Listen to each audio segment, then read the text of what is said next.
자기야, 그년 정신병원 쳐넣을 준비 다 끝났어. 남편이 화장실에 간 사이 무심코 진동하는 휴대폰을 내려다본 순간 은채의 손끝이 얼음장처럼 굳어버렸습니다. 액정 위에 떠있던 단 한 줄의 메시지가 결혼 10주년 기념일의 다이아몬드 목걸이를 한순간에 사형 선고로 바꿔놓았습니다. 다정한 미소로 와인잔을 건네던 남편의 입꼬리가 그 순간만큼은 늑대의 송곳니처럼 보였습니다. 은채는 속이 쓰리다는 거짓말로 자리를 빠져나와 집이 아닌 경찰서로 곧장 달려갔습니다. 그러나 그날 밤 시작된 이 싸움이 가짜 진단서와 사설 구급차, 폐공장의 불길로까지 번질 줄은 아무도 몰랐습니다. 다정한 가면 뒤에 숨겨진 칼날과 믿었던 사람들의 처참한 배신. 한 여자가 자신의 인생을 송두리째 되찾기 위해 벌이는 처절한 반격이 지금 시작됩니다. 오늘의 사연 시작합니다. 사연 시작 전 구독과 좋아요를 눌러주세요. 어디서 듣고 계신지 댓글로 남겨주세요. 그곳에 건강과 행복이 가득할 겁니다. 도심 한복판에 우뚝 솟은 6성급 호텔 최상층 레스토랑에는 은은한 샹들리에 불빛이 흘러내리고 있었습니다. 창가 자리에 마주 앉은 강진우는 벨벳 상자를 천천히 열어 한은채의 목에 다이아몬드 목걸이를 걸어주었습니다. 진우의 손끝이 은채의 목덜미에 닿자 은채의 어깨가 미세하게 떨렸습니다. 10년이야, 은채야. 당신이 옆에 있어줘서 내가 여기까지 왔어. 진우가 와인잔을 들어 올리며 부드럽게 속삭였습니다. 고마워. 이런 거 안 해도 되는데. 은채가 어색하게 미소 지으며 목걸이에 손을 갖다 댔습니다. 앞으로 10년은 더 잘할게. 약속해.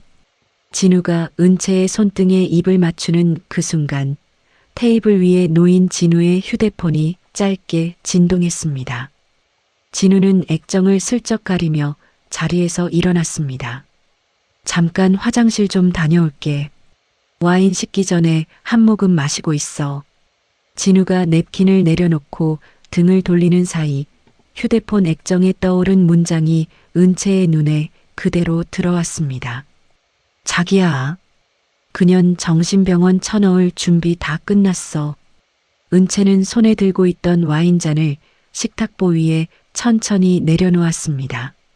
심장이 갈비뼈를 두드리는 소리가 귀까지 울렸지만 은채는 떨리는 손가락으로 진우의 휴대폰을 집어들었습니다. 지난 결혼기념일에 농담처럼 알아낸 잠금 패턴이 화면 위에서 풀려나갔습니다. 메신저 창에는 낯선 이름과 주고받은 대화가 빼곡하게 쌓여 있었습니다. 영양제 통에 신경안정제를 넣는 분량표, 가짜 진단서를 떼어줄 의사 동창의 이름, 강제 입원 동의서 견본까지 사진으로 첨부되어 있었습니다. 은채는 자신의 휴대폰으로 그 화면들을 한 장씩 빠르게 찍어 내려갔습니다. 화장실 쪽 복도에서 진우의 구두 소리가 다시 가까워지자 은채는 진우의 휴대폰을 원래 자리에 정확히 내려놓았습니다. 많이 기다렸지. 자, 건배. 진우가 자리에 앉으며 와인잔을 은채 쪽으로 살짝 밀었습니다. 잔 안에서 흔들리는 붉은 액체가 평소보다 탁해 보였습니다. 여보, 나 갑자기 속이 너무 쓰려. 점심 먹은 게 체했나 봐. 은채가 명치를 누르며 얼굴을 찡그렸습니다. 그래, 안색이 진짜 안 좋네. 차 불러줄까? 진우가 걱정스러운 얼굴로 은채의 이마에 손을 갖다 댔습니다. 아니야, 혼자 갈게. 당신은 계산하고 천천히 와. 은채가 의자를 밀고 일어나 코트를 챙겨 들었습니다. 무리하지 마. 집에 가면 약 먹고 바로 누워 있어. 알았지. 진우의 다정한 목소리를 등 뒤로 들으며 은채는 한 번도 뒤돌아보지 않고 엘리베이터에 올라탔습니다. 호텔 정문 앞에서 잡아탄 택시 안에서 은채는 운전기사에게 떨리는 목소리로 행선지를 말했습니다. 기사님, 서부경찰서로 가주세요. 빨리요. 서부경찰서 민원실 형광등 불빛 아래 은채는 방금 찍은 사진들을 책상 위에 펼쳐 보였습니다. 야간 당직을 서던 형사는 처음에는 귀찮다는 듯 턱을 괴고 있었습니다. 사모님, 부부싸움은 저희가 끼어들 일이 아니에요. 가서 대화로 푸시는 게. 형사가 사진을 무심하게 넘기다 손가락을 멈췄습니다. 이거 잠시만요. 이 진단서 양식이 진짜 의사 거예요? 형사의 목소리가 한 톤 낮아졌습니다. 동창이라는 의사 이름까지 다 적혀 있어요. 제발 좀 도와주세요. 은채가 두 손을 마주 잡으며 형사를 올려다보았습니다. 알겠습니다. 일단 정식으로 진정서 접수하시고 내일부터 조용히 움직이겠습니다. 단 오늘 밤은 무조건 평소처럼 행동하셔야 돼요. 새벽 2시 어두컴컴한 저택 안방으로 돌아온 은채는 진우의 코 고는 소리를 확인한 뒤 협탁 위 영양제 통을 조심스럽게 손에 쥐었습니다. 챙겨온 작은 지퍼백 안으로 알약 몇 알이 또르륵 떨어졌습니다. 다음 날 아침 식탁에 마주 앉은 진우는 이슬이 맺힌 장미 꽃다발을 은채에게 내밀었습니다. 어제 많이 놀랐지. 내 동창 최 원장 알지. 거기 정밀 검진 예약해뒀어. 당신 건강이 제일 걱정돼서.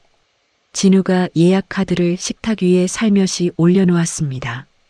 당신이 챙겨주는 건데 가야 하지. 고마워, 여보. 은채가 카드를 받아들며 입꼬리를 끌어올렸습니다. 방으로 돌아온 은채는 코트 안감 깊숙이 손톱만 한 보이스 레코더를 꿰매어 고정했습니다. 가람 정신건강의학과 3층 특별진료실은 창문이 없어 답답한 공기가 가라앉아 있었습니다. 최 원장은 차트를 뒤적이는 척하다가 형식적인 질문 2개를 던졌습니다. 요즘 잠은 잘 주무세요? 이상한 소리가 들린다거나 누가 쫓아오는 것 같은 느낌은 없으시고요. 전혀 없는데요. 그런 건 왜 물어보세요? 은채가 또박또박 되물었습니다. 최 원장이 진우 쪽으로 눈짓을 보내자 문이 열리고 건장한 남자 간호사 2명이 안으로 들어섰습니다. 최 원장이 책상 서랍에서 서류 한 장과 주사기를 꺼내 진우에게 건넸습니다.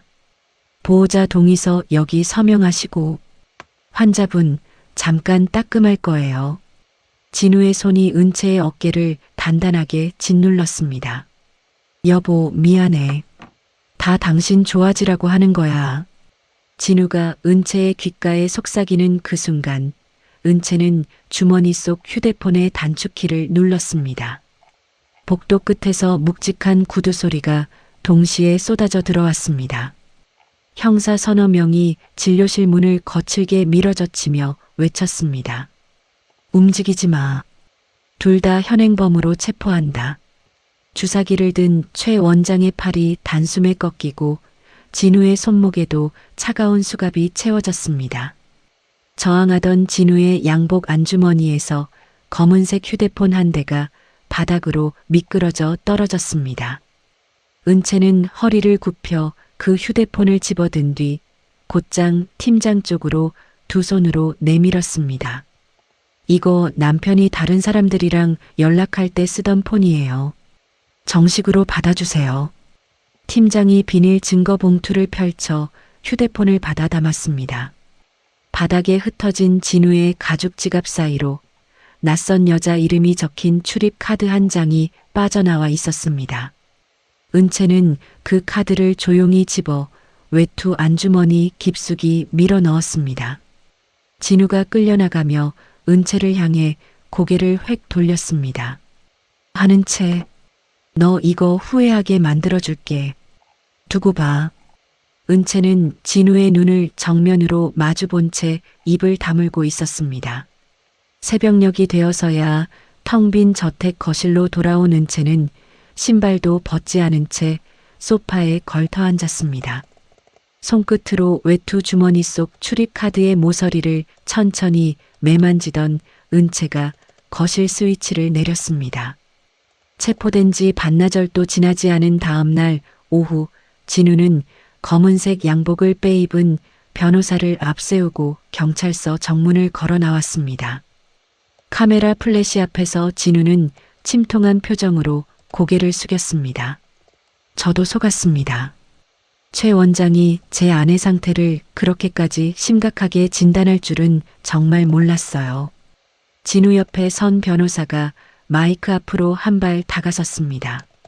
오늘 저희 의뢰인은 참고인 신분으로 조사받고 귀가하는 겁니다. 더 이상의 질문은 받지 않겠습니다. 저택 현관문이 거칠게 열리는 소리에 거실 소파에 앉아있던 은채가 자리에서 일어섰습니다. 구두를 신은 채 거실로 성큼성큼 들어선 진우는 다짜고짜 은채의 뺨을 후려쳤습니다. 은채의 머리가 옆으로 휙 돌아가며 입가에 핏물이 번졌습니다. 네가 감히 나를 경찰서에 처박아. 진우가 은채의 머리채를 움켜잡고 흔들었습니다. 나 이거 놓으라고. 은채가 진우의 팔을 손톱으로 긁으며 버둥거렸습니다. 진우는 은채의 손가락을 하나씩 비틀어 휴대폰을 빼앗았습니다. 이게 내 명줄이야? 어디 한번 봐. 진우가 은채의 휴대폰을 거실 대리석 바닥에 내동댕이 쳤습니다. 액정이 거미줄처럼 갈라지며 사방으로 파편이 튀었습니다. 내일부터 이 집 밖으로 한 발자국도 못 나가. 알아들어? 진우가 가위를 가져와 은채 명의의 카드들을 식탁 위에서 하나씩 잘라냈습니다. 그날 저녁 사다리를 든 인부들이 들이닥쳐 거실과 주방, 안방 천장 구석마다 손가락만 한 카메라를 박아 넣었습니다. 이튿날 오전 시어머니 김 여사의 거실에는 진우의 내연녀 고아라가 다리를 꼬고 앉아 눈물을 글썽이고 있었습니다. 어머님, 이거 좀 보세요. 형님이 진우 오빠 몰래 주식에 손 떼다가 10억을 날렸대요. 아라가 위조한 계좌 내역을 김 여사 앞으로 밀어놓았습니다. 뭐? 이게 진짜야? 인연이 정말 미쳤구나. 미쳤어. 김 여사가 종이를 손에 쥐고 부르르 떨었습니다. 진우 오빠가 정신과 데려가려고 한 것도 다 형님 살리려고 한 거예요. 그런데 오빠를 경찰서에 넣었잖아요. 아라가 김 여사의 손을 꼭 잡으며 어깨를 들썩였습니다. 인연을 그냥 둘 수가 없어. 당장 가자. 1시간 뒤 검은색 점퍼를 입은 용역업체 사내 5명이 김 여사를 앞세우고 저택 거실로 들이닥쳤습니다. 김 여사가 손에 잡히는 도자기 그릇을 잡아 바닥에 내리꽂았습니다. 이 집안 말아먹은 년이 어디 멀쩡하게 앉아있어.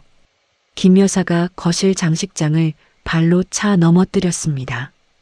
유리 파편이 카펫 위로 쏟아지자 용역 사내들도 명품 소파를 칼로 찢어내렸습니다. 어머니, 진정 좀 하세요. 저 그런 적 없어요. 은채가 김 여사 앞에 무릎을 꿇으며 매달렸습니다. 닥쳐. 이년아, 여기 도장 찍어. 양육권이고 친정재산이고 다 포기한다고 써. 김 여사가 은채의 머리채를 잡아 식탁 위로 끌고 갔습니다. 못해요. 연우는 절대 못 내놔요. 은채가 종이를 밀어내며 고개를 흔들었습니다. 이년 봐라. 손가락을 부러뜨려야 정신을 차리지.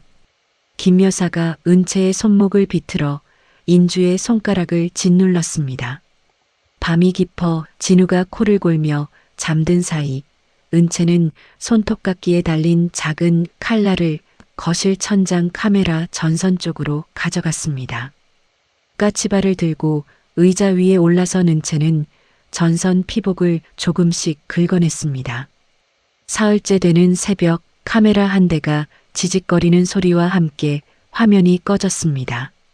은채는 곧장 진우의 서재로 들어가 책상 하단을 손바닥으로 두드려 보았습니다. 이중으로 짜맞춰진 바닥판을 들어 올리자 통장 여러 권과 손가락만 한 검은색 기계 한 대가 모습을 드러냈습니다. 이거였구나. 이걸로 다 빼돌렸어. 은채가 통장들을 허리춤 안쪽으로 쑤셔 넣었습니다. 바로 그때 서재 문이 벌컥 열리며 진우가 들어섰습니다. 이 시간에 여기서 뭐 하는 거야? 진우의 눈빛이 매섭게 굳어졌습니다. 당신 책상에 먼지가 너무 많아서 청소 좀 하려고. 은채가 책상 위 서류를 손바닥으로 쓸며 황급히 둘러댔습니다. 청소? 새벽 3시에? 진우가 한 발 한 발 다가오며 은채의 옷자락을 위아래로 후쳤습니다. 잠이 안 와서 그랬어. 들어가서 잘게. 은채가 진우의 옆구리를 비껴 빠르게 서재를 빠져나갔습니다. 서재 안에 혼자 남은 진우는 책상 밑을 손으로 더듬다 입술을 짓씹었습니다. 다음 날 아침 일찍 저택 마당 안쪽으로 흰색 사설 구급차 한 대가 깊숙이 들어왔습니다. 이송 요원 3명이 들것을 들고 거실로 난입했습니다. 강진우 씨 의뢰로 모시러 왔습니다. 사모님, 협조 좀 해주세요. 가장 덩치 큰 사내가 은채의 팔을 잡았습니다. 싫어요. 저 멀쩡해요. 손 놔요.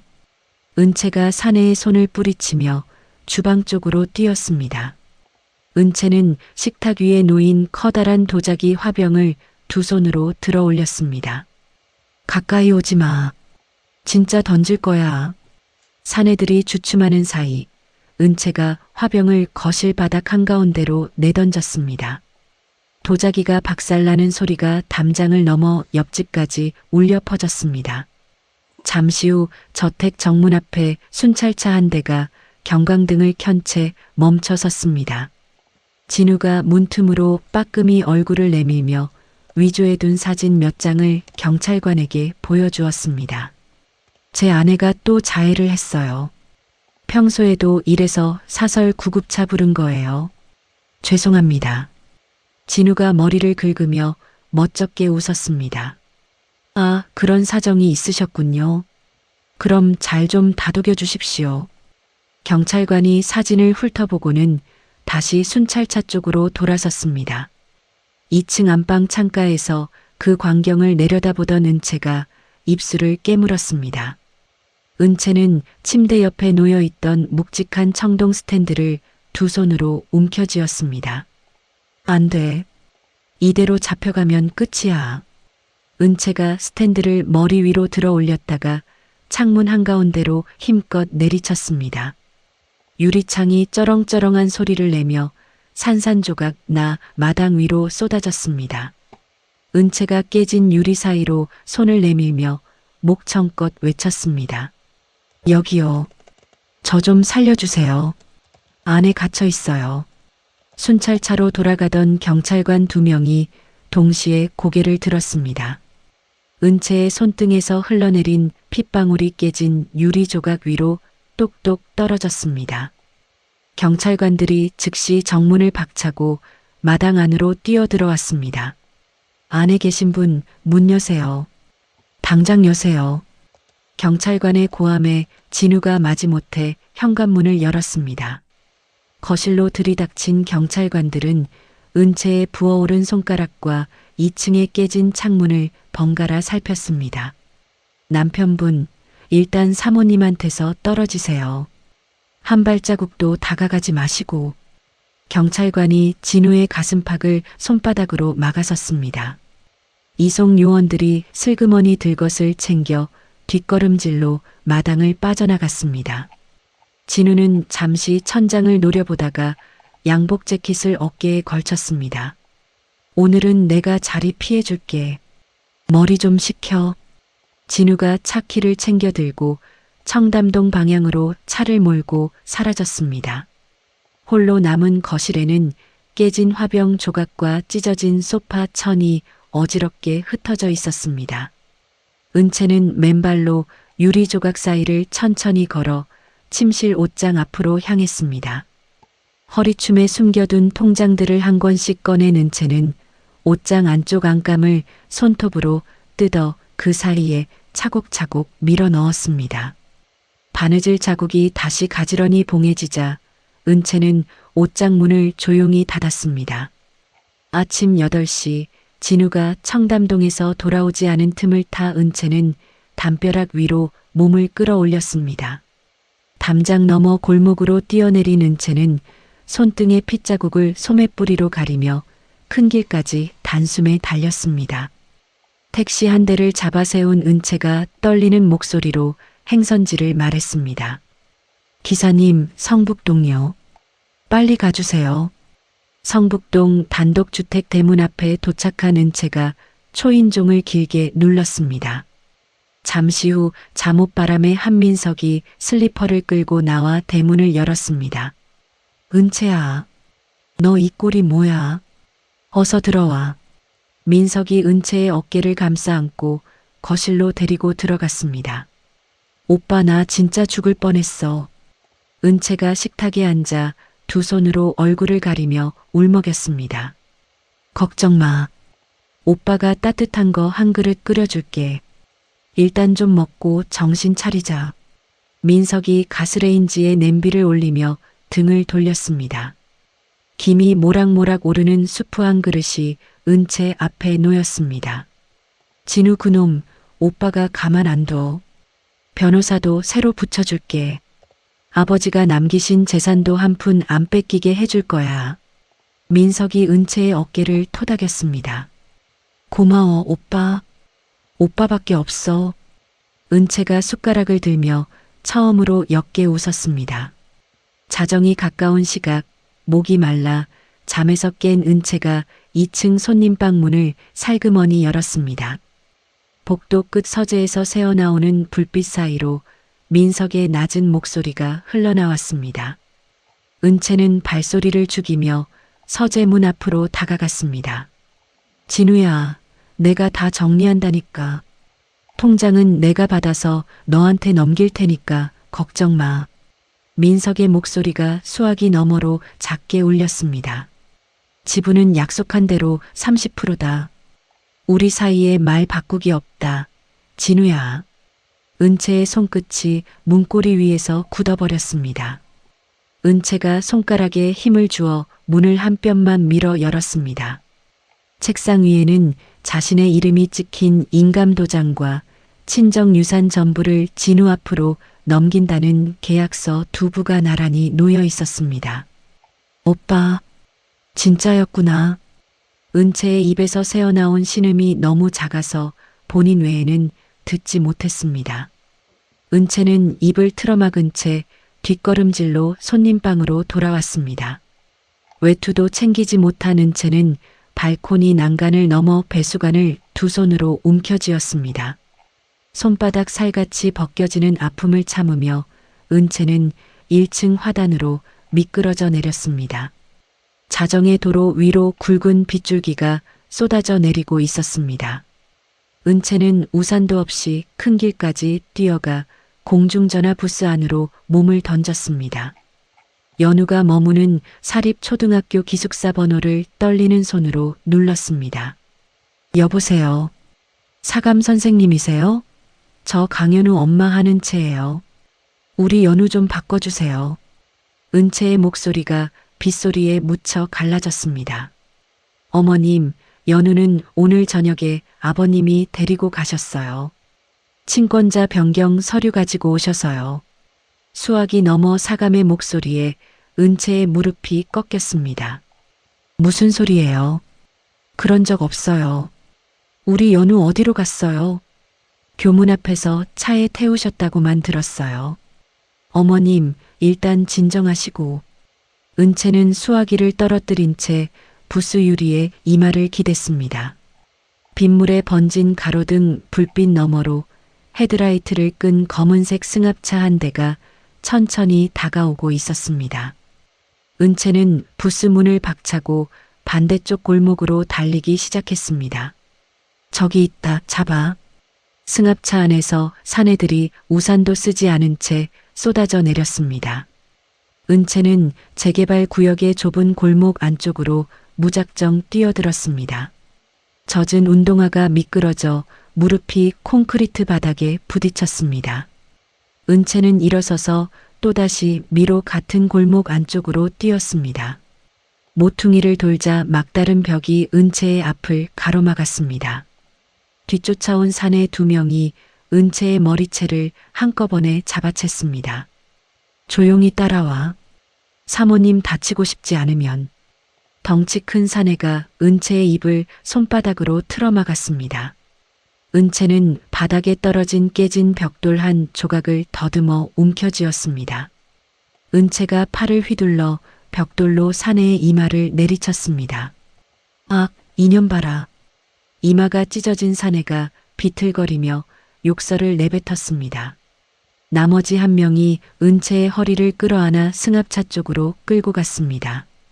승합차 뒷문이 열리며 은채의 발이 차 안쪽으로 끌려 들어가던 그 순간이었습니다. 골목 입구 쪽에서 굉음과 함께 낡은 회색 카니발 한 대가 들이닥쳤습니다.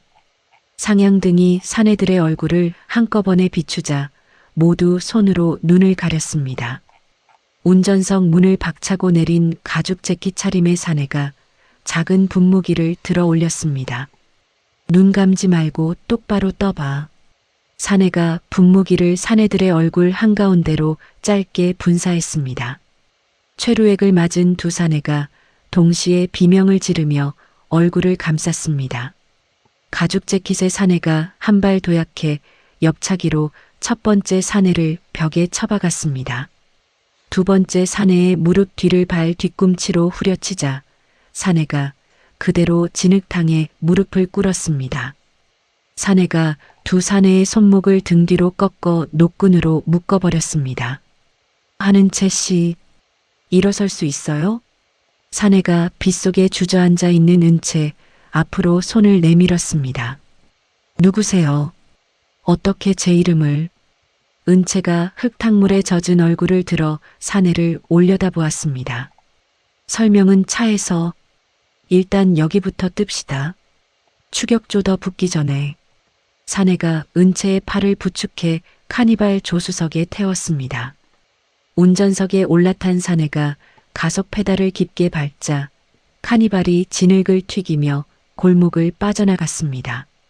빗방울이 앞 유리창을 사선으로 두드리고 와이퍼가 박자를 맞춰 좌우로 움직이고 있었습니다. 사내는 한 손으로 운전대를 잡고 다른 손으로 콘솔 박스에서 작은 구급상자를 꺼냈습니다. 손 좀 줘봐요. 손톱 깨진데 소독부터 합시다.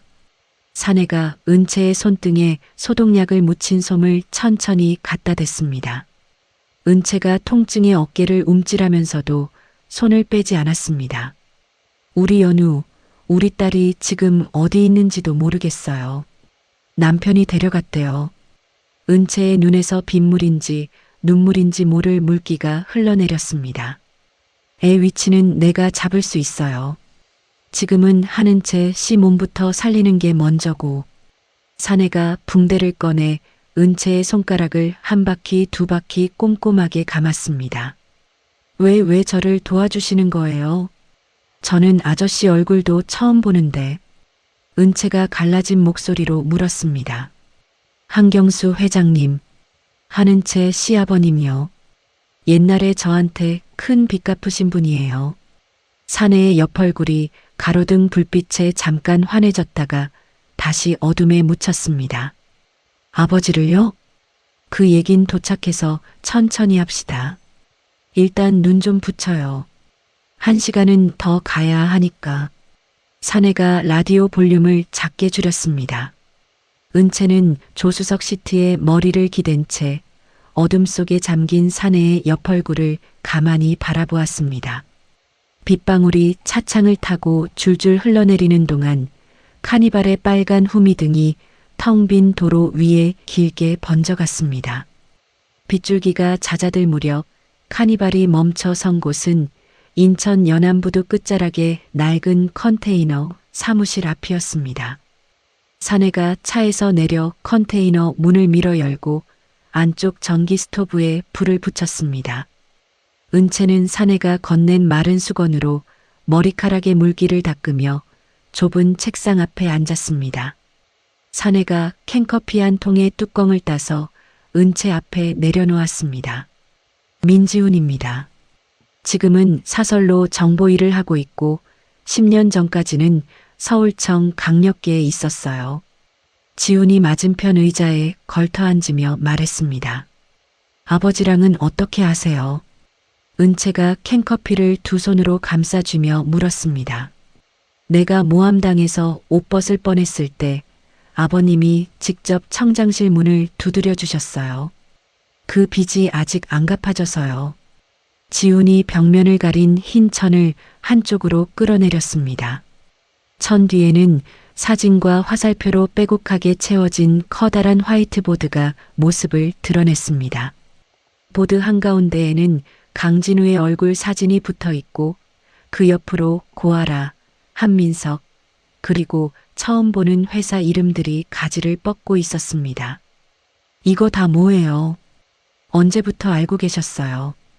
은채의 목소리가 가늘게 떨렸습니다. 한 달쯤 됐어요. 아버님 옛 비서한테 연락받고 파기 시작했죠. 강진우가 만든 유령 회사가 5개고 친정 유사는 이쪽 라인으로 빠져나가고 있어요. 지훈이 손가락으로 화살표를 따라 짚어주었습니다. 매주 금요일 밤 강진우가 청담동 그 여자 집에서 장부 맞추는 시간이에요. 그날 한은채 씨가 직접 들어가야 합니다. 제가요? 거기 어떻게 들어가요? 청소업체 직원으로. 옷이랑 카드는 내가 준비해 두죠. 이튿날 정오 청담동 펜트하우스 복도에 회색 유니폼을 입은 은채가 청소 카트를 밀며 서 있었습니다. 지훈이 손바닥만 한 검은색 기계를 도어록에 대자 짧은 신호음과 함께 잠금이 풀렸습니다. 15분. 그 이상 안에 있으면 안 돼요. 카메라는 거실 텔레비전 밑이랑 안방 침대 머리 뒤. 지훈이 은채의 손에 콩알만한 렌즈 2개를 쥐어주었습니다. 알았어요. 다녀올게요. 은채가 마스크를 끌어올리며 거실 안으로 들어섰습니다. 대형 텔레비전 아래 셋톱박스의 통풍구 사이로 첫 번째 렌즈를 밀어 넣었습니다. 안방으로 들어간 은채는 침대 머리판 뒤쪽 나무 틈에 두 번째 렌즈를 손톱으로 눌러 박았습니다. 손바닥에 식은땀이 흥건했지만 은채의 손가락은 한 번도 멈추지 않았습니다. 그날 저녁 컨테이너 사무실의 모니터 2대에는 펜트하우스 내부가 또렷하게 비쳤습니다. 거실 소파에 마주 앉은 진우와 아라가 유리 테이블 위에 흰 가루를 길게 늘어놓는 장면이 흘러나왔습니다. 오빠 민석이 그 인간 이제 어떻게 할 거야? 아라가 진우의 어깨에 머리를 기댔습니다. 그놈이 알아서 다 뒤집어 쓰게 만들어놨어. 횡령은 다 한민석 이름으로 찍힐 거야. 진우가 코를 한번 훌쩍이며 웃었습니다. 우리 오빠 머리 진짜 좋다. 그럼 은채 언니는? 걔는 이번엔 진짜로 들어가야 하지. 정신병원 말고 더 깊은 데로. 은채가 모니터 앞에서 두 주먹을 꼭 쥐었습니다. 지우는 그 옆에서 다른 장면을 빠르게 되감았습니다. 진우가 안방 벽장문을 열고 비밀번호를 누르는 손가락의 움직임이 화면에 또렷이 잡혔습니다. 6자리 다 잡혔어요. 스위스 쪽 계좌번호랑 일회용 비밀번호 카드 위치까지. 지훈이 화면을 확대하며 고개를 끄덕였습니다. 이 정도면 가도 되겠죠? 이제 정말 가도 되겠죠? 은채가 떨리는 목소리로 지훈을 돌아보았습니다. 내일 아침 첫 시간에 법원에 접수합니다. 후배 변호사 1명 붙여둘 테니까 걱정 마요. 다음 날 오후 진우의 본사 대표이실 문이 거칠게 열렸습니다. 정장 차림의 젊은 변호사가 두툼한 서류 봉투를 진우의 책상 위에 내려놓았습니다. 강진우 씨 되시죠? 한은채 씨 측 이혼 청구서 직접 받으십시오. 변호사가 또박또박 말하며 봉투를 두 손가락으로 톡톡 두드렸습니다. 이혼? 누구 마음대로. 진우가 봉투를 잡아채 뜯었습니다. 서류 안쪽에는 스위스 계좌의 일련 번호와 어젯밤 펜트하우스에서 찍힌 사진 몇 장이 가지런히 첨부되어 있었습니다. 진우의 얼굴에서 핏기가 한 줄기씩 빠져나갔습니다. 이거 어디서 났어? 어디서? 진우가 책상을 주먹으로 내리치며 자리에서 벌떡 일어섰습니다. 법원에 가시면 다 알게 되실 겁니다. 그럼 저는 이만. 변호사가 가볍게 목례하고 등을 돌렸습니다. 문이 닫히자마자 진우가 휴대폰을 집어들고 번호를 눌렀습니다. 알아야. 너희 집 지금 당장 다 뒤져. 카메라 같은 거 박혀 있을지 몰라. 진우의 목소리가 사무실 벽을 흔들었습니다. 오빠, 무슨 소리야? 카메라가 왜? 잔말 말고 다 뜯어. 텔레비전, 침대, 화장실 다. 전화를 끊은 진우가 곧장 처남 민석에게 다시 통화 버튼을 눌렀습니다. 형님, 통장 지금 당장 다 옮겨. 하는 채가 알았어. 진우야, 미안하다. 내 계좌 오늘 아침에 다 묶였어. 감독원에서 사람 나왔다. 수학이 넘어 민석의 목소리가 새어나오다 끊겼습니다. 진우가 휴대폰을 벽으로 집어던졌습니다. 액정이 거미줄처럼 쩍쩍 갈라지며 카펫 위로 굴러떨어졌습니다. 법원 출두 당일 아침 검은색 정장을 입은 은채가 차에서 내렸습니다. 양옆으로 사설 경호원 2명이 우산을 들고 따라 걸었습니다. 한은채 씨, 한 말씀만 해주시죠. 강진우 씨 자산 은닉이 사실입니까? 기자들이 마이크를 들이밀며 다가왔습니다. 지훈이 어깨로 카메라 앵글을 막아서며 길을 텄습니다. 길 비켜주세요. 의뢰인 다칩니다. 지훈의 굵은 목소리에 기자들이 한 걸음씩 뒤로 물러섰습니다. 법원 정문 계단 앞에서 은채가 잠시 멈춰섰습니다. 지훈이 은채 쪽으로 손을 내밀자 은채가 그 손을 두 손으로 마주 잡았습니다. 여기까지 데려와줘서 고마워요, 지훈 씨. 은채의 입가에 옅은 미소가 번졌습니다. 감사는 안에 들어가서 끝낸 다음에 합시다. 아직 한 발 남았어요. 지훈이 은채의 어깨를 가볍게 다독였습니다. 은채가 깊게 한번 숨을 내쉬고는 법원 회전문 안쪽으로 발을 들였습니다. 대리석 바닥 위로 또각또각 울리는 구두 소리가 텅 빈 로비를 길게 가로질렀습니다. 법원 중앙 로비의 둥근 천장 아래 한민석이 가방을 어깨에 메고 서성이고 있었습니다. 양복깃을 매만지는 민석의 등 뒤로 검은색 점퍼 차림의 사내 4명이 빠르게 다가섰습니다. 한민석 씨 맞으시죠? 서울중앙지검 수사관입니다. 잠깐 같이 가셔야 하겠습니다. 선두에 선 수사관이 신분증을 펼쳐 보였습니다. 뭐요? 무슨 소리예요? 나 오늘 동생 재판 때문에 온 거예요. 민석이 한 발짝 뒤로 물러섰습니다. 문서 위조하고 회사 돈 빼돌린 거 다 잡혀 있습니다. 손목 좀 내미시죠. 수사관이 허리춤에서 수갑을 꺼내 들었습니다. 이거 나 사람 잘못 봤어. 놓으라고. 민석이 팔을 휘저으며 발버둥 쳤습니다. 차가운 쇠붙이가 민석의 손목을 감싸채는 소리가 로비에 짧게 울렸습니다. 방청을 위해 모여있던 사람들이 일제히 휴대폰을 들어 올렸습니다. 은채는 회전문을 통과해 들어서던 그 자리에 멈춰서서 민석의 뒷모습을 가만히 바라보았습니다. 오빠. 은채의 입술 사이로 한마디가 새어나왔다가 곧 닫혔습니다. 민석이 끌려가다 고개를 돌려 은채와 눈을 맞췄습니다. 은채야, 미안하다. 진짜 미안하다. 한 번만 봐줘. 민석의 목소리가 갈라졌습니다. 은채는 아무 대답도 하지 않고 천천히 고개를 돌렸습니다. 지훈이 은채의 등 뒤에서 조용히 한 걸음 따라 붙었습니다. 가정법원 제3호 법정안은 방청석까지 사람들로 빽빽이 들어차 있었습니다. 진우 측 변호인이 가장 먼저 자리에서 일어섰습니다. 재판장님, 한은채 씨는 오랜 기간 신경안정제를 복용해 온 사실이 있습니다. 정상적인 판단이 어려운 상태에서 제기된 소송입니다. 변호인이 두꺼운 서류 뭉치를 흔들어 보였습니다. 이에 있습니다. 은채 측 변호인이 자리에서 일어나며 손을 들었습니다. 증인 한 분을 모시겠습니다. 가람 정신건강의학과 최성우 원장입니다. 법정 뒷문이 열리고 휠체어에 앉은 최 원장이 교도관의 손에 이끌려 들어왔습니다. 재소자복 차림의 최 원장이 증인석 앞에 자리를 잡았습니다. 증인, 한은채 씨에게 신경안정제를 처방한 사실이 있습니까? 변호인이 또박또박 물었습니다. 있습니다. 강진우 씨가 부탁했습니다. 최 원장의 어깨가 축 늘어졌습니다.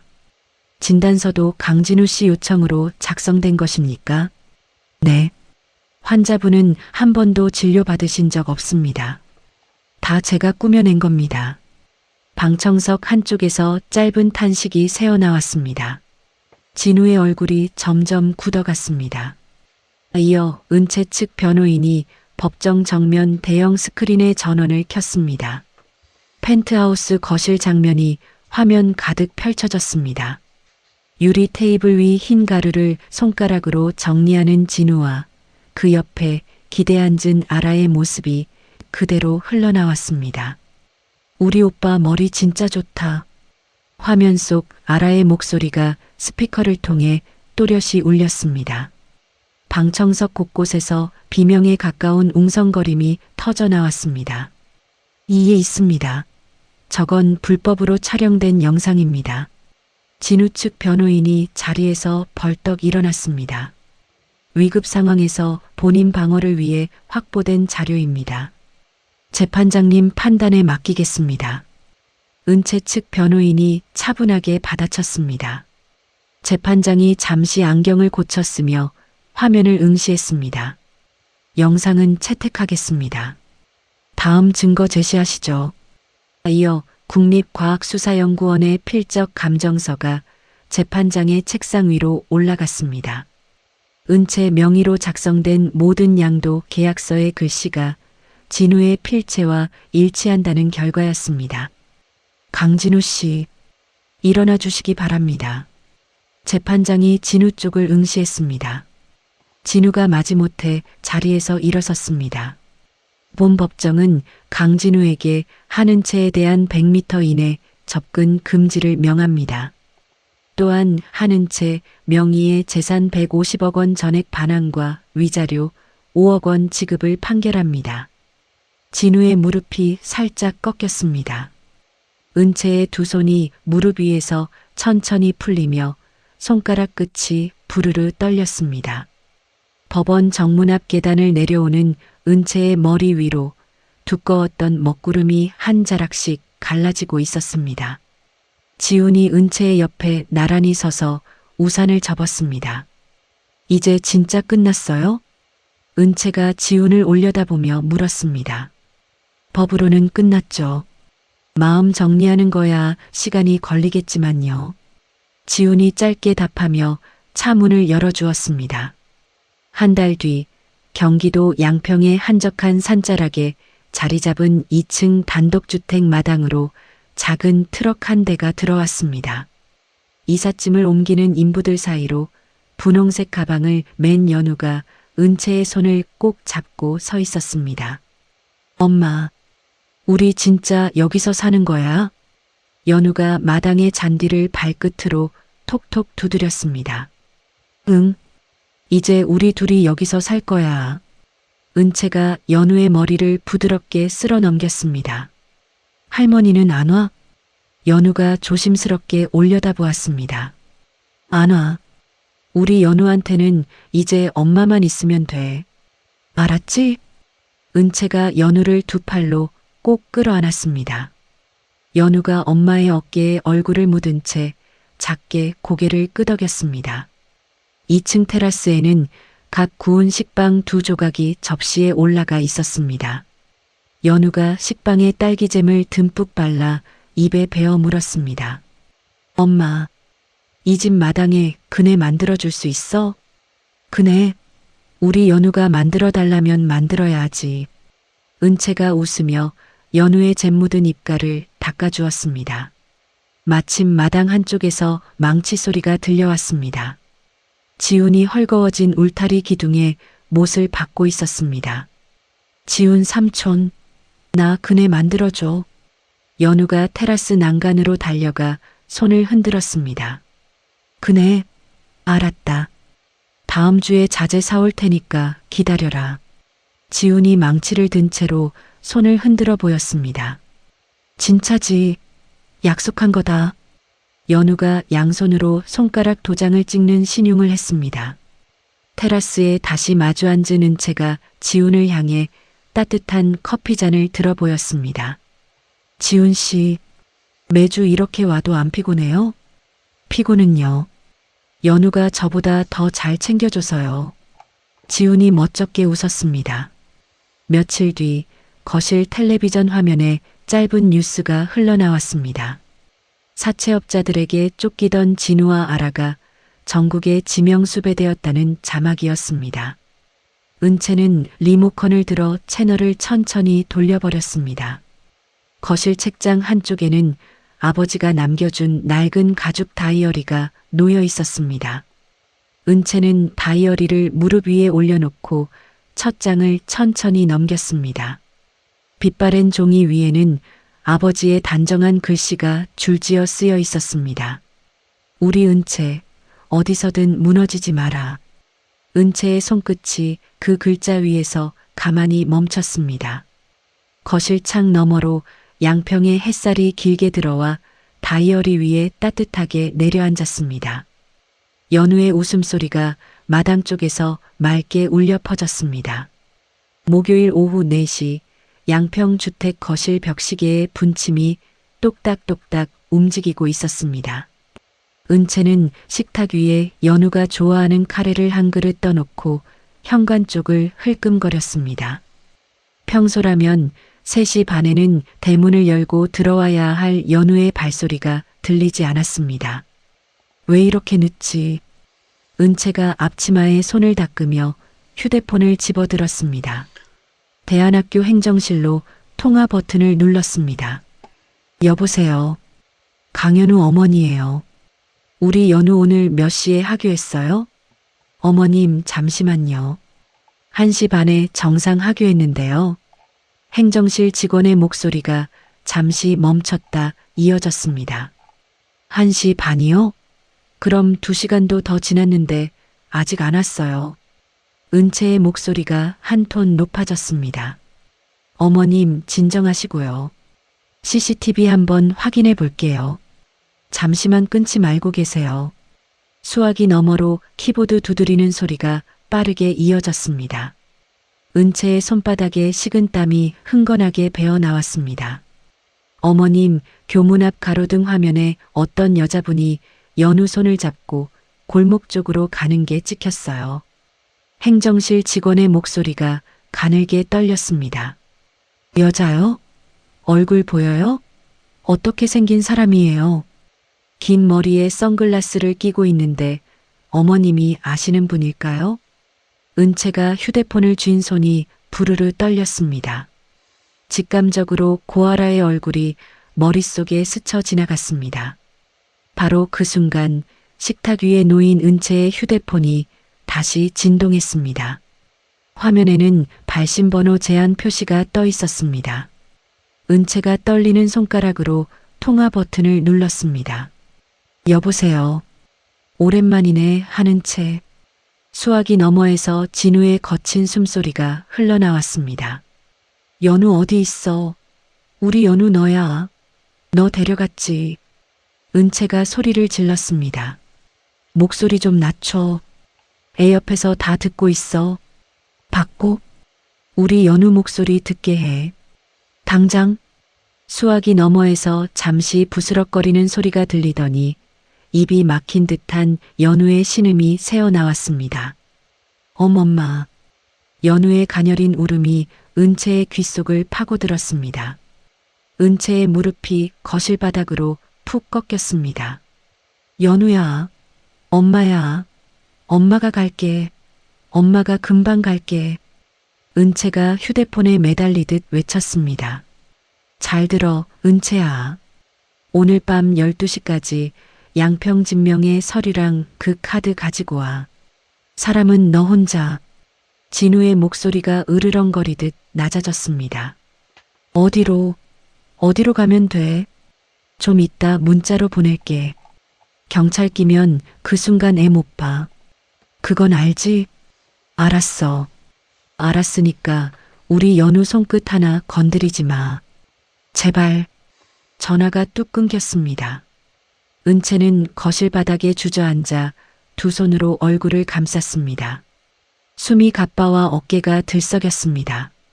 잠시 후 정신을 차린 은채가 떨리는 손가락으로 지훈의 번호를 눌렀습니다. 지훈 씨, 우리 연우가. 은채의 목소리가 갈라졌습니다. 한은채 씨, 침착하게 말해요. 무슨 일이에요? 강진우가 연우를 데려갔어요. 오늘 밤 12시까지 오라고. 문 잠그고 그 자리에 있어요. 10분 안에 갈게요. 전화가 끊기자마자 은채는 손에 잡히는 대로 외투를 걸쳤습니다. 정확히 10분 뒤 마당으로 카니발이 들어섰습니다. 지훈이 노트북 가방을 들고 거실로 뛰어들어왔습니다. 연우 책가방에 내가 박아둔 위치 칩, 신호 잡아볼게요. 지훈이 식탁 위에 노트북을 펼치고 자판을 두드렸습니다. 모니터 화면 위로 지도가 떠오르고 빨간색 점 하나가 깜빡거리기 시작했습니다. 경기도 외곽이네요. 폐쇄된 화학 공장 부지예요. 사람도 거의 안 다니는 곳이에요. 지훈이 화면을 확대하며 입술을 깨물었습니다. 그때 거실 한쪽에 켜져 있던 라디오에서 속보가 흘러나왔습니다. 인천공항 출국장에서 밀항을 시도하던 30대 여성고 모 씨가 긴급 체포되었습니다. 은채와 지훈의 시선이 동시에 라디오 쪽으로 꽂혔습니다. 고아라가 잡혔어요. 그럼 진우 혼자 연우랑 있다는 거잖아요. 은채의 입에서 마른 침이 꿀꺽 넘어갔습니다. 문제는 진우가 이 소식 들으면 완전히 돌아버린다는 거예요. 지훈이 말이 끝나기도 전에 은채의 휴대폰이 다시 울렸습니다. 사진 한 장이 전송되어 있었습니다. 연우가 평소에 꽂고 다니던 노란색 머리핀에 붉은 핏자국이 묻어있는 사진이었습니다. 연우야. 은채의 손에서 휴대폰이 미끄러져 떨어졌습니다. 이어 진우의 문자 한 줄이 화면에 떠올랐습니다. 경찰 부르면 가스밸브 열고 다 같이 죽는다. 지훈이 그 문자를 보고 미간을 좁혔습니다. 진우가 진심이에요. 정면 돌파하면 다 끝장나요. 지훈이 노트북을 닫으며 단호하게 말했습니다. 그럼 어떻게 해요? 우리 연우 그 안에 있어요. 은채가 지훈의 팔을 붙잡고 흔들었습니다. 한은채 씨가 혼자 들어가는 척하고 내가 환풍구로 들어갈게요. 시선만 10분 끌어주면 돼요. 제가요? 제가 진우 앞에 혼자서요? 연우 살릴 수 있는 사람 지금 한은채 씨밖에 없어요. 은채는 잠시 천장을 올려다보다가 침실로 들어갔습니다. 서랍장 가장 안쪽에 놓인 아버지의 가죽 다이어리를 꺼냈습니다. 다이어리 속에 끼워두었던 작은 금고 열쇠가 손바닥 위로 떨어졌습니다. 은채는 그 열쇠를 손가락 사이에 단단히 끼웠습니다. 거실로 돌아온 은채에게 지훈이 작은 무전기와 단추 모양의 칩을 건넸습니다. 이거 한쪽 구두 굽 안쪽에 넣어요. 신호 끊기면 내가 바로 들어갈게요. 네, 알았어요. 은채가 구두를 벗어 굽 안쪽에 칩을 정밀하게 끼워 넣었습니다. 지훈은 가죽 재킷 안쪽 주머니에 검은색 3단봉과 작은 연막탄 2개를 차곡차곡 챙겨 넣었습니다. 한은채 씨, 명심해요. 진우 앞에서는 절대 눈 깔지 말고 시선 마주쳐요. 사람은 시선 피하는 순간 약한 거 들켜요. 지훈이 은채의 어깨를 단단하게 잡았습니다. 네, 알겠어요. 은채가 고개를 끄덕였습니다.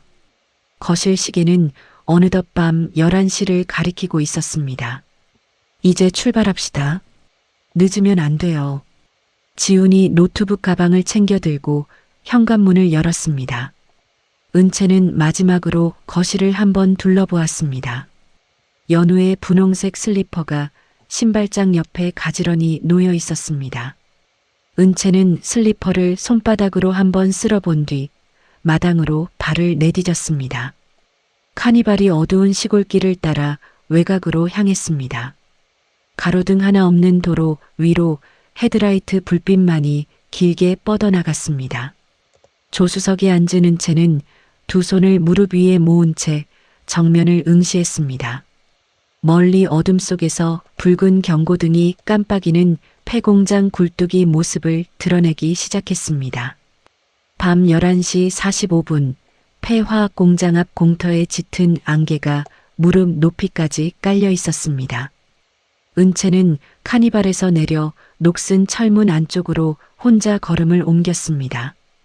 구두굽이 콘크리트 바닥을 또각또각 두드릴 때마다 메아리가 텅 빈 공장 안을 길게 휘감았습니다. 지우는 공장 뒤편 환풍구 쪽으로 소리 없이 움직였습니다. 3층으로 이어진 녹슨 계단을 올라간 은채의 눈앞에 충격적인 광경이 펼쳐졌습니다. 공장 천장에서 늘어진 쇠사슬 끝, 낡은 의자에 연우가 묶여 있었습니다. 입에는 회색 청테이프가 붙어 있고 두 뺨은 눈물 자국으로 얼룩져 있었습니다. 연우야. 은채가 외치며 한 발 앞으로 나섰습니다. 거기서 한 발자국만 더 와봐.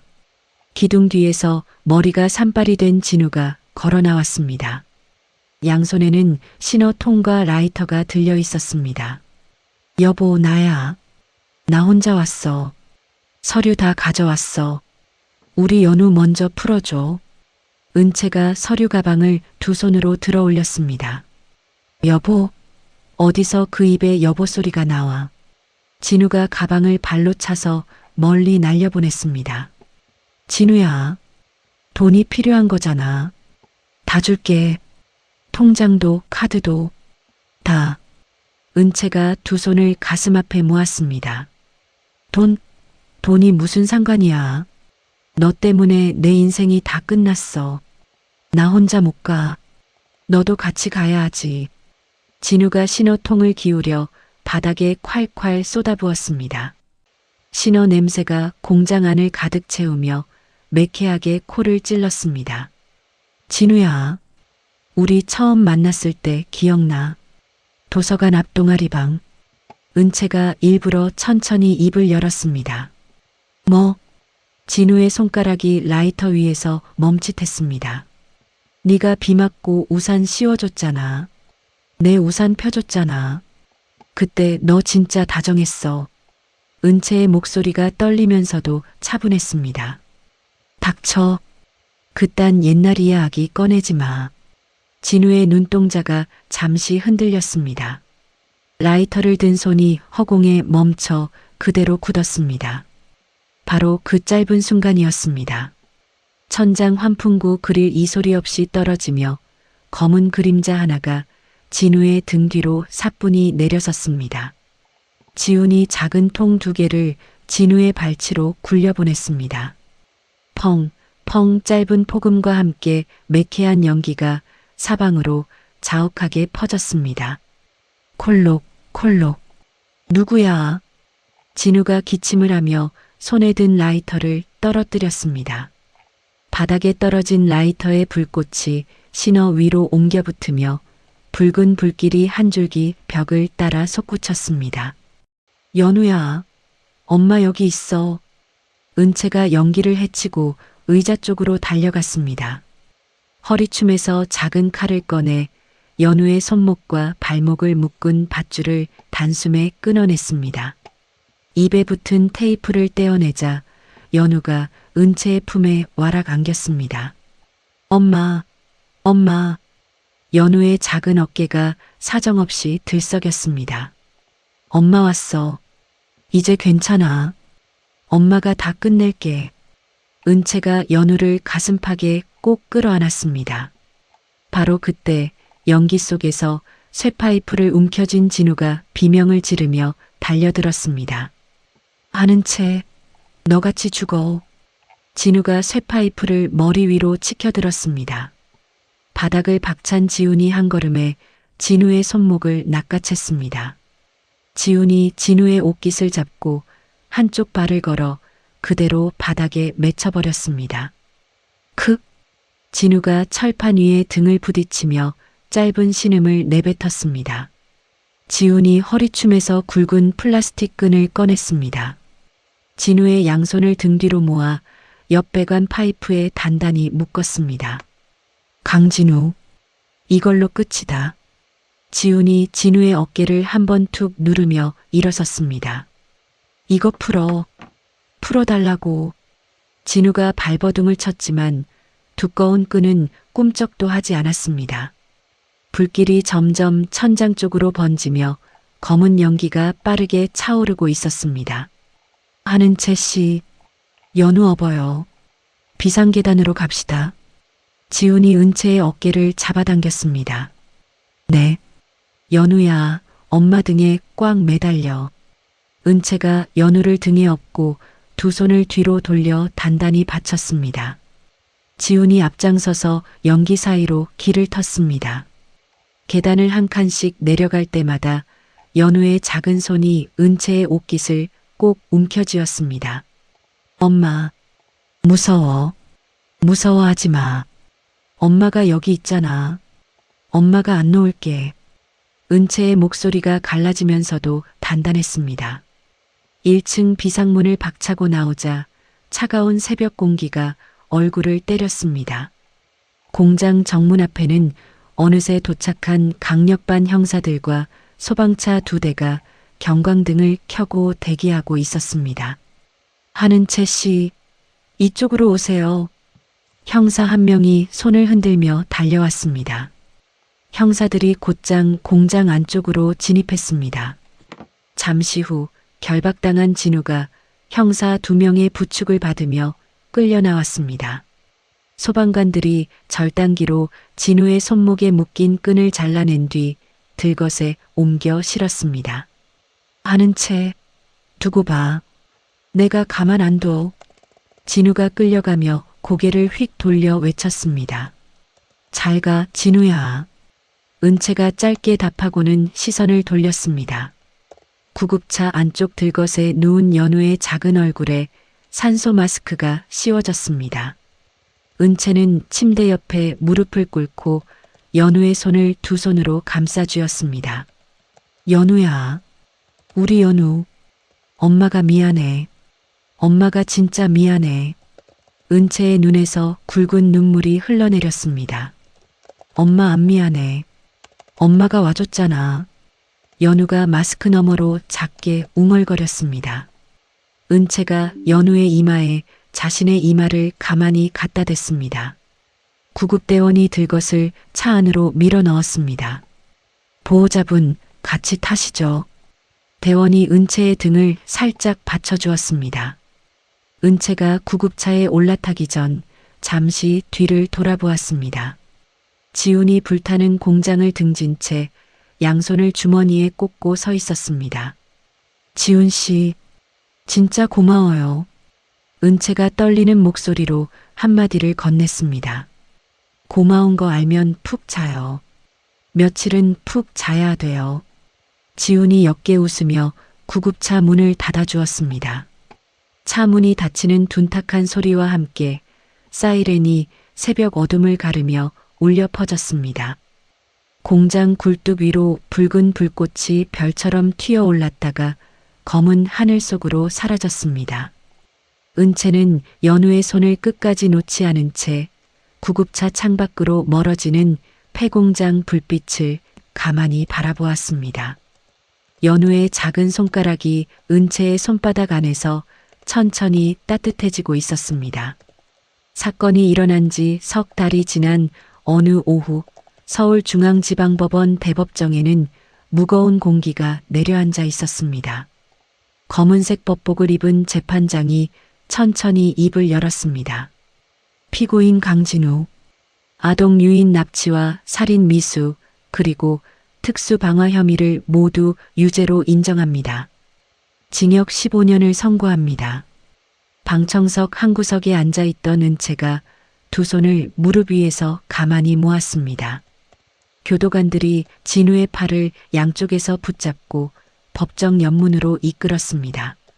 진우가 끌려나가다 잠시 멈춰서서 은채 쪽을 노려보았습니다. 은채는 진우의 시선을 정면으로 받아낸 뒤 천천히 고개를 돌렸습니다. 같은 날 오후 다른 법정에서는 고아라에 대한 선고가 진행되었습니다. 미성년자를 유인하고 밀항을 시도한 죄까지 더해져 아라에게는 징역 7년이 내려졌습니다. 청주여 자교도소로 향하는 호송버스 안에서 아라가 손목에 채워진 수갑을 내려다보며 입술을 깨물었습니다. 다음 날 아침 양평주택 우편함에 두툼한 편지 한 통이 꽂혀 있었습니다. 보낸 사람 칸에는 한민석의 이름이 적혀 있었습니다. 은채는 봉투를 꺼내 거실 식탁 위에 올려놓고 한참을 들여다보았습니다. 엄마, 이거 누가 보낸 거야? 연우가 옆에서 까치발을 들고 봉투를 들여다보았습니다. 연우야, 이거 엄마가 알아서 정리할 거야. 들어가서 숙제 마저 해. 은채가 연우의 등을 가볍게 토닥였습니다. 연우가 방으로 들어가자 은채는 봉투를 뜯지도 않은 채 분쇄기 입구에 밀어 넣었습니다. 지직거리는 소리와 함께 봉투가 가느다란 종이 조각으로 잘려 떨어졌습니다. 봄이 깊어진 4월의 어느 토요일, 양평주택 마당에는 노란 민들레가 군데군데 피어 있었습니다. 연우가 빨간색 자전거를 타고 잔디 마당을 한 바퀴 신나게 돌았습니다. 지훈 삼촌, 나 한 손으로도 탈 수 있어. 연우가 한 손을 핸들에서 떼며 외쳤습니다. 야, 야. 그러다 넘어진다. 두 손으로 잡아. 지훈이 마당 평상에서 고개를 들며 손을 흔들었습니다. 연우가 까르르 웃으며 다시 두 손으로 핸들을 잡았습니다. 마당 한쪽 모퉁이에는 단정한 나무 현판이 새로 세워져 있었습니다. 상록수 아동복지재단이라는 글자가 햇빛에 반짝였습니다. 은채 씨, 이제 진짜 시작이네요. 지훈이 평상에 앉아 따뜻한 보리차를 한 모금 마셨습니다. 네, 떨려요. 잘할 수 있을지. 은채가 현판을 손바닥으로 한번 쓸어보았습니다. 잘할 수밖에요. 누구보다 잘 알 사람이 하는 일인데. 지훈이 옅게 미소 지었습니다. 지훈 씨, 사무실 정리는 다 끝났어요? 네. 이번 주에 법인 등록 마쳤어요. 재단 보안 총괄, 이제 정식으로 출근합니다. 지훈이 가볍게 거수경례 흉내를 냈습니다. 은채가 손등으로 입을 가리며 작게 웃었습니다. 엄마, 삼촌, 바비큐 다 됐어. 연우가 마당 한쪽 그릴 앞에서 손짓했습니다. 지훈이 자리에서 일어나 그릴 쪽으로 걸어가며 집게를 받아들었습니다. 자, 우리 연우 셰프님. 첫 번째 고기는 누구 거? 엄마, 엄마 거. 연우가 망설임 없이 외쳤습니다. 그럼 두 번째는? 삼촌. 그럼 셰프님은? 셋째 거. 연우가 까르르 웃으며 평상으로 뛰어왔습니다.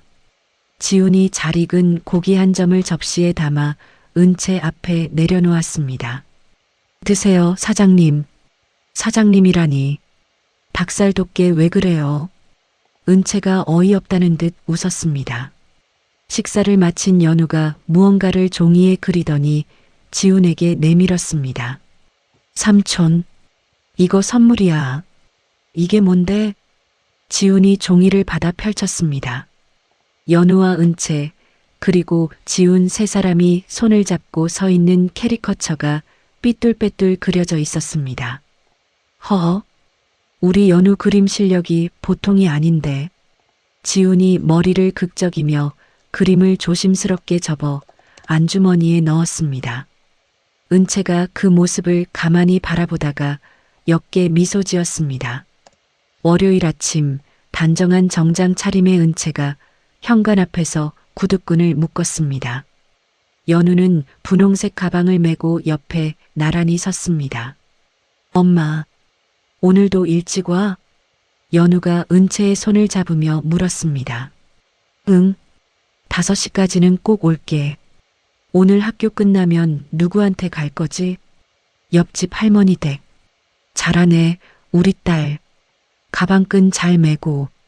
은채가 연우의 가방끈을 한 번 더 단단히 조여주었습니다.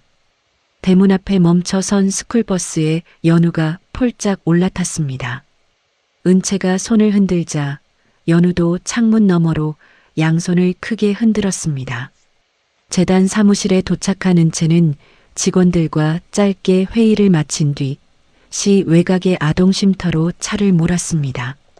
쉼터 주방에서 은채가 직접 반죽을 치대 식빵을 구웠습니다. 오븐에서 갓 꺼낸 식빵에 아이들이 코를 박고 냄새를 맡았습니다. 이모, 진짜 맛있어요. 8살쯤 되어 보이는 여자아이가 식빵을 입 가득 베어 물었습니다. 맛있지? 다음 주에도 또 와서 구워줄게. 은채가 아이의 머리를 부드럽게 쓰다듬었습니다. 한편 서울 변두리의 좁은 골목 끝 반지하 방 앞에서는 김 여사가 종이 가방을 끌어안고 서성이고 있었습니다. 한때 명품 옷을 입고 다니던 김 여사의 어깨에는 보풀이 인 카디건이 걸쳐져 있었습니다. 우리 진우 좀 빼내줘. 우리 아들 좀. 김 여사가 지나가는 행인의 옷자락을 붙들었지만 사람들은 눈길 한 번 주지 않고 지나쳐갔습니다. 법원 정문 앞에 가더라도 은채의 접근 금지 명령이 김 여사의 발걸음을 어김없이 막아섰습니다. 저녁 7시 양평 시내의 한 작은 회관에서 상록수 재단의 첫 후원회 행사가 열렸습니다. 단상 옆에는 지훈이 양복 차림으로 무전기를 귀에 꽂고 서 있었습니다. 은채가 마이크 앞에 섰습니다. 안녕하세요. 한은채입니다. 저는 한때 세상에 저 혼자뿐이라고 생각했던 사람입니다. 객석이 조용해졌습니다. 그런데 손 내밀어 준 사람이 있었고 그 손 잡고 일어났더니 이제는 제가 누군가에게 손을 내밀 차례가 되었더라고요. 은채의 목소리가 떨리면서도 또렷했습니다. 객석에서 박수가 천천히 그러나 점점 크게 번져나갔습니다. 연설을 마친 은채가 단상에서 내려와 지훈 앞에 섰습니다. 수고했어요, 지훈 씨. 은채가 지훈을 향해 손을 내밀었습니다. 수고는요. 사장님이 100배는 더했지. 지훈이 은채의 손을 마주 잡으며 옅게 웃었습니다. 두 사람의 맞잡은 손 위로 천장 조명이 따뜻하게 내려앉았습니다. 회관 뒷줄에 앉아있던 연우가 자리에서 일어나 두 손을 머리 위로 흔들었습니다. 엄마, 삼촌, 나 여기 있어. 연우의 맑은 목소리가 회관 안을 가득 채웠습니다. 은채가 연우 쪽을 바라보며 환하게 웃었습니다. 창밖 양평의 밤하늘 위로 봄밤의 별 하나가 길게 반짝이고 있었습니다. 살다 보면 가장 가까운 사람이 가장 날카로운 칼을 숨기고 있는 경우가 있습니다. 다이아몬드 목걸이를 걸어주던 남편의 손이 사실은 아내의 인생을 통째로 삼키려던 손이었다는 사실. 은채에게 그것은 결혼 10년을 송두리째 무너뜨리는 충격이었지만 동시에 자신이 누구인지 다시 묻게 되는 계기이기도 했습니다. 만약 그날 밤 은채가 두려움에 떨며 집으로 돌아갔다면 어쩌면 우리는 영영 은채의 이름을 듣지 못했을지도 모릅니다. 하지만 은채는 도망치는 대신 경찰서 문을 두드렸고 무너지는 대신 한 발씩 앞으로 걸어 나갔습니다. 믿었던 오빠의 배신 앞에서도, 폐공장의 불길 앞에서도 은채를 일으켜 세운 건 단 하나, 딸 연우의 손이었습니다. 세상에는 끝까지 손을 잡아주는 사람이 반드시 한 명은 있다는 것. 그리고 그 손을 잡고 일어선 사람은 언젠가 또 다른 누군가에게 손을 내미는 사람이 된다는 것. 오늘 은채의 이야기가 우리에게 남긴 작은 위로가 아닐까 싶습니다. 이야기를 끝까지 들어주신 분이 계시다면 잘 들었다고 댓글 하나만 남겨주세요. 감사합니다.